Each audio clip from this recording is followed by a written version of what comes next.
Welcome to PhoneRadar. This is Chetan and this is the review of the Nokia Lumia 830. This might be probably the last Lumia smartphone from Nokia, and to be safe we can say that this is at least till 2016, the year until which Microsoft has the licenses of this smartphone business. So this is the Lumia 830 that has come into the mid-range. That's a pricing of around rupees 25 to 26,000, and that is the price range where you won't find some high-end devices, but you won't find even those compromised specs in the smartphones.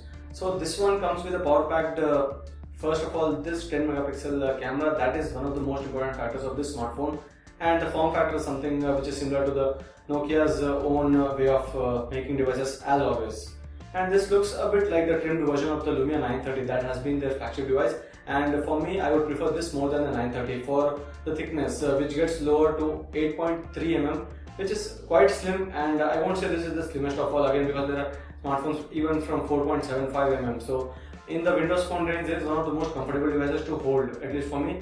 But I won't always prefer these sharp corners on the edges, because these always point out at your palm when you're holding this for a long time, and that's the reason. And the second reason would be, again, when you're talking on the phone, there would be always some issues with these sharp ends. So I would always prefer curved phones, and that is the reason why iPhone 6 Plus and those designs were pretty preferably for me. And still, for the overall form factor, this isn't really bad. And Nokia is selling this with 4 color options, and the color changes only on the back panel. This comes with orange, green, white and black, 4 colors, and the orange is one that I am using. And this looks a bit odd for the men's, but for women this is quite a good color, and they can prefer this one more than the white and black colors that I would rather choose. So the orange one looks a bit more shiny, and it would easily be noticeable that this is a smartphone from Nokia, because most of the other brands won't go with the color options such as orange or green. They would stick to the same either grey or white or black. So this is from the design point of view. This is not really bad, except for the sharp edges and corners that have always been an issue for me. But the form factor is great for this 5-inch of device. On the side you get to see this volume rocker keys and the power button, along with the dedicated camera button. That is always good with the Windows phone devices, where Nokia and Microsoft together are bringing out the smartphones with the dedicated camera button, which is good for capturing photos and act as a shortcut to open the camera application. On the top you get to see the 3.5 headset jack, as well as the micro USB cable, the port, and on the left side there is nothing, and the bottom also there is nothing.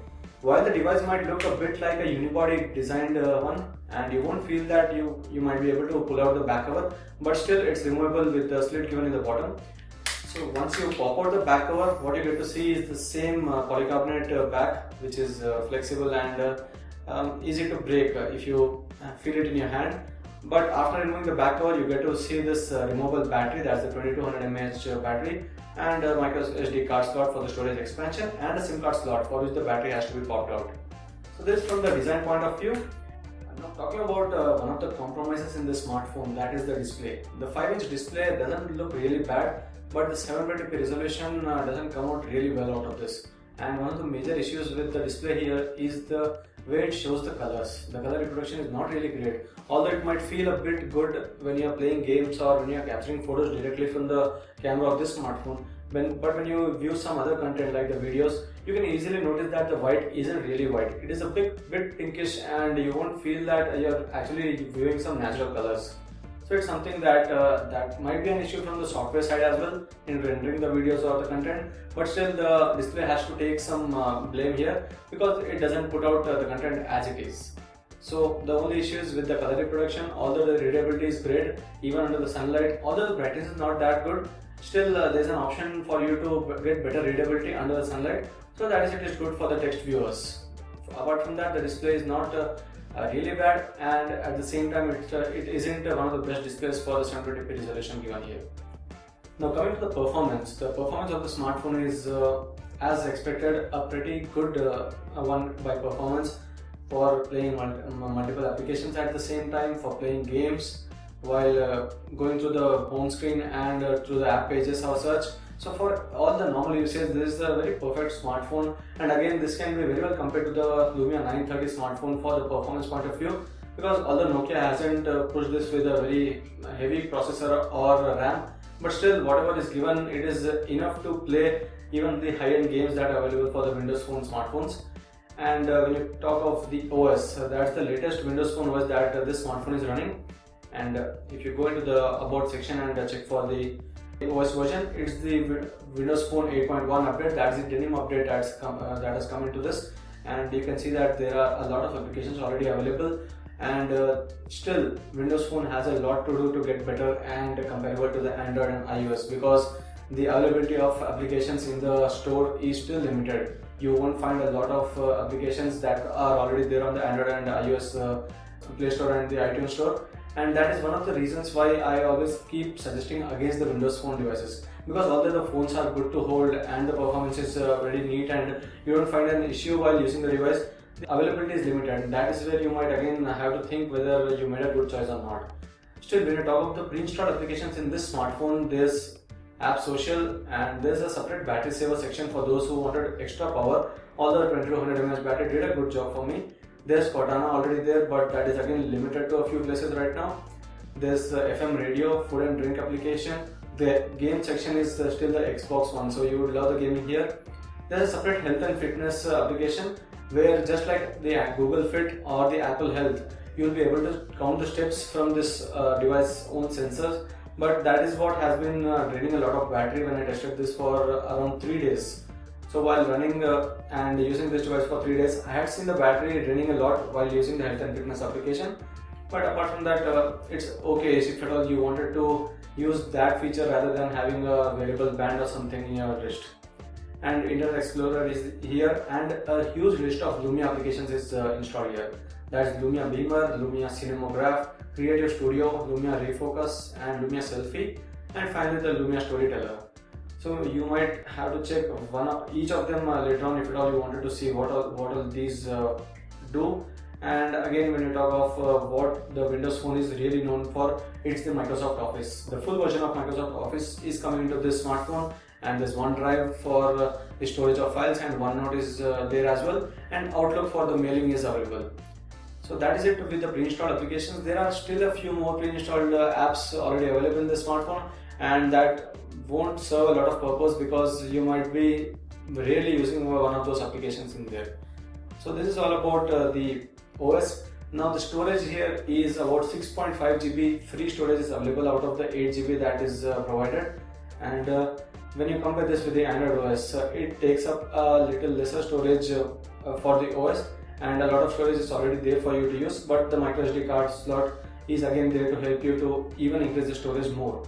And finally, coming up to the end part and the most important part of this smartphone, that is the camera. The 10 megapixel camera of this smartphone, the Lumia, the pure view camera, that is what Nokia has been calling this, and you had seen even the Lumia 1020 with a 41 megapixel camera. But for a mid-ranger, a 10 megapixel camera is already good, and when you have the pure view camera with the 10 megapixel lens with the Carl Zeiss lens, so this is one of the best cameras in this price range again, because the color reproduction is great. And again, if you are capturing photos in this smartphone, you shouldn't be really checking out the quality in this display, because the display isn't going to show you everything. You'll have to shift the photos to any larger screens or the better screens to check out how good the quality is. And we indeed love the quality in bright captures as well as in low light photography. And one of the reasons why that is possible is the shutter speed adjustment, because I was able to get the shutter speed moved to even 4 seconds, and that is where the low light captures were really better than even the Nexus 6 and even than the Apple iPhone 6 Plus. So when this smartphone can compete with the smartphones that have been the topmost devices of this year, you can see that how good the camera has been optimized, not just with the hardware aspect but also with the software. So with the camera, this is one of the best mid-range devices with the 10 megapixel cameras. And let us go to the battery. It's 2200 mAh battery, and you might not be expecting a lot of power or a lot of usage given the number there, because there are devices with even 3000 mAh battery to 5000 mAh, which is really high. But with a 2200 mAh battery, you are still getting entire days of usage, and little bit of optimization can get you through for 1.5 days. So it is one of the good devices again, and Windows Phone has never been really bad with the battery life and all, because everything is well optimized and it doesn't take a lot of resources to eat up your battery. So this was all about the Nokia Lumia 830.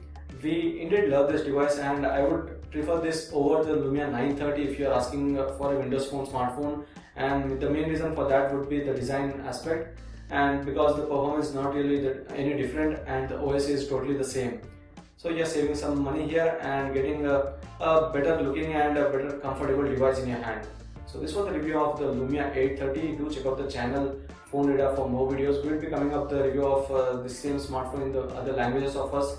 That's Hindi, Gujarati, Marathi and Telugu. So check out those channels and subscribe to them too. And do subscribe to PhoneRadar for more videos.